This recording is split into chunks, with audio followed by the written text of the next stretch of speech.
As one might expect, this region, along with most of the European continent, is on high alert, with some officials even claiming that the Kremlin has already given the order to invade Ukraine, while the U.S. and its NATO allies insist that there will be consequences, including very painful economic sanctions on Vladimir Putin's Russia, which would namely stop them from exporting their only real economic token, oil and natural gas. Old Vlad has himself a little bit of a counter to that there threat. Russia puts 11 million barrels of oil on the market every day, so gas prices could spike. There could be global supply chain disruptions. We all know the story of inflation. But I think the broader picture is the Biden administration is making clear that if that happens, it's clearly Russia's fault.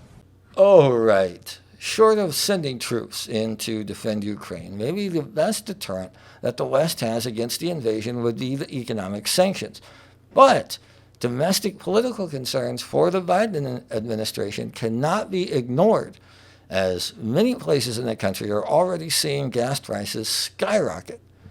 And this little nugget of information might just perfectly explain the flawed logic in the approach here, a concept which is not at all lost on Ukrainian President Volodymyr Zelenskyy. And we are being told that you have several days and then the war will start. And I said, okay, then apply the sanctions today.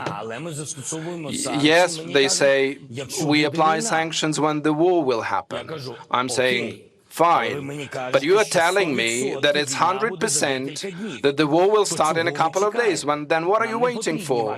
We don't need your sanctions after the bombardment will happen, and after our country will be fired at, or after we will have no borders, or after we will have no economy, or parts of our countries will be occupied. Why would we need those sanctions then? Yes, the U.S. and other Western countries, but mostly us, have been chirping for weeks now that the invasion of Ukraine from Russia is imminent. We even made a little bridesmaid proposal for last Wednesday. But for all that public insistence, we have yet to punish Russia for the terrible thing we claim we know they're about to do. Say you were just sitting at your house, minding your own business, and you got a call from the sheriff.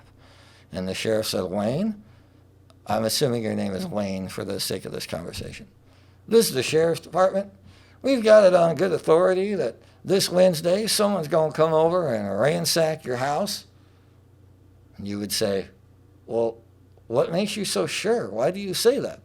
And the sheriff said, oh, no, we don't like to give away any of our secret information. Just trust us. It's going to happen. And you said, okay, well, if you are so sure that it's going to happen, can you maybe protect me preemptively? Maybe go to this person's house and arrest them? And the sheriff says, no, we don't really want to do any of that. It would really put us out to do something like that. We're just going to keep talking to him and hope he calms down and decides not to go through with it. You, Wayne, would not be all that thrilled with that. Thank you so much for supporting the show. If you're watching on YouTube, go ahead and hit that subscribe button. Be sure you hit the bell so you'll get notified as soon as our show drops, and you'll never miss any of our videos.